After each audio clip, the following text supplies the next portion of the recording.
Shalom, shalom, mishpocha. Welcome to another edition of Torah Tidbits. This is Torah Tidbits number 32, and the name of the Torah portion is called Bahar. It's found in Vayikra, Leviticus chapter 25, all the way to 26, verse 2. I'm going to hone in on Leviticus chapter 25, verses 35 through 38. This is a very pertinent Torah portion this week because it deals with the here and now. It deals with what's going on in the world right now. If you watch CNN or watch any of the news broadcasts, you continuously hear about the economic downturn. Well, I keep saying, call it what it is. It's a depression. We're having a rerun of the 1930s where we're at war and we're in a depression. Kind of the same things. And it's getting so bad that government agencies such as welfare and also private nonprofit organizations, charitable organizations, these systems are running out of funds and running out of provisions for people because there's so many people getting on welfare. There's so many people going to food banks. You have the poor and the destitute, the homeless. It's such a big problem. What do we do about it? What's the solution? Well, surprise, surprise, it's in the Torah, and it's in our Torah portion. Let me read to you. And if thy brother be waxen poor, and fall in decay with thee, then thou shalt relieve him. Yea, though he be a stranger or a sojourner, in other words, even if he's not Jewish, that he may live with thee. Take thou no usury from him or increase, but fear thy Elohim, that thy brother may live with thee. So who's your neighbor? Just like the Good Samaritan, everybody's your neighbor. Let's see, verse 38. I am Yahweh thy Elohim, which brought you forth out of the land of Egypt to give you the land of Canaan, or Canaan, and to be your Elohim. So, there it is. How are we going to solve this problem in this depression? How are we going to solve the problem of homelessness? How are we going to solve the problem of money and food shortages? How are we going to solve these problems that everyone finds themselves in? Everybody seems to be in the same boat. 99% of the people that I've talked to are having economic hardships, having relational hardships, family hardships, legal hardships. They're getting laid off, lost their job. They're behind on their bills. Their power's going to be shut off. They're going to be evicted. Just so many problems and so many people in the same boat. And you know what? I don't really have anything to give on a monetary level. But if I had some of my neighbors close by that were in need of some food, I would anonymously go and buy some non-perishable food item and leave it on the doorstep. Or I might slip a small check, even if it's $10, something meager, and I would anonymously slip some money into their mailbox, or somehow get it to them to where they don't know who it's from, and therefore it would be a random act of kindness. It would be one of those things where you're performing a mitzvah, but at the same time letting that person have their pride and their dignity. Why not carpool? Save on gas. Take turns carpooling to work. Help save your each other's food supplies by taking turns eating over at each other's house, for supper or lunch or what have you.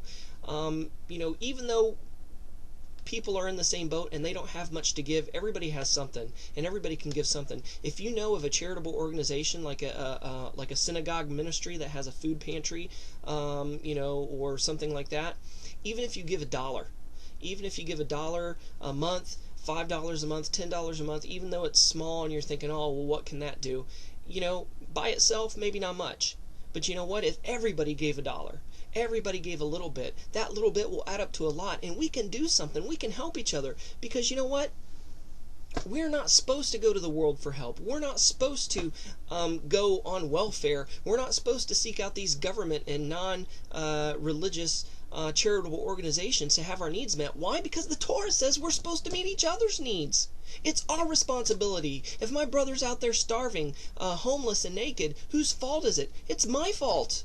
It's your fault, because we can all do something. Let's say that there's a family who lost their home. Say you're in California and there's a family near you who lost their home in those Santa Ana fires, those wildfires. Why can't you put them up? Maybe not permanently, maybe for a few days, but at least they wouldn't have to go down to the local gymnasium that's set up a Red Cross center there. I mean, and it's sad because there are so many good people out there who have had to resort to welfare, who had to resort to Catholic charities, who've had to resort to food banks, when in actuality their synagogue, their congregation, their fellowship of believers should have been taking care of each other here.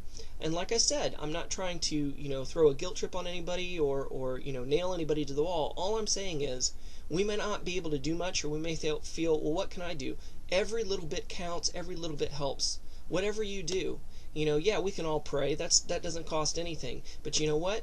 Can you spare $5? Can you spare some extra groceries to give to a family in need? Can you put somebody up for the night? These are the things. These are basics. These are basics. Even Yeshua, the scriptures talk about him that the Son of God, Yeshua, he, foxes have holes, birds have nests, but the Son of Man has no place to lay his head. He really didn't have a home. He didn't have a roof over his head. But you know what? He fed 5,000. He gave people encouraging words. He loved people who were outcast and who were despised, and he helped them and provided for them any way that he possibly could. Sure, he was Messiah and he created miracles, but you know what? He taught his Talmudim when he sent them out 2 by 2. He said, you know what? Meet these people's needs. Help them out. Teach the good news. So we're instructed to help in any way, shape, or form that we possibly can and provide for our brothers and sisters who are in need, even people who aren't our brothers and sisters, because we read in the Torah portion, if he's a stranger or a sojourner among you, help him out. I'm not saying blindly give to, like bums on the street or whatever. If there's a bum who's asking for money, say, hey, look, I really don't have any cash to spare, but hey, if you want to, I can go to Burger King and get you a meal, or hey, I can put you up in a hotel for a night so you can have a hot shower, because usually if you give to a homeless person, especially if they're drug addicts or alcoholics, they may use the money in the wrong way. Shoot, I would even give the coat off my back for a homeless person, especially if it's in the dead of winter or something. But so any way, shape, or form that you can help and be wise in doing so, go for it. Do it because the Torah commands it. That's what it's all about. How are we going to draw people to Messiah? How are we going to draw people to the Torah? It's by meeting needs. It's by meeting needs with no strings attached. Not these homeless shelters says, you know what? We're not going to give you food until you sit down and listen to the gospel of Jesus Christ. You're not going to be put up in a bed for the night until you hear our sermon. No, Yeshua didn't do that. There was no strings attached when he gave the food to the 5,000. They sat and they wanted to hear him, yes, but he didn't require them to. And he said, freely you've received, freely give. So we should give food, clothing, and shelter, however, as best we can, to people that are in need with no strings attached. Because those natural acts of love and random acts of kindness are going to draw people to the Torah. It may take once or twice. They might not say, oh, hey, thanks for giving me a can of soup. I want to hear about Yeshua. It's probably not going to happen that way. But the more you love them and the more you give to them with no strings attached, they're going to say, hey, what's up with you? You're not like everybody else.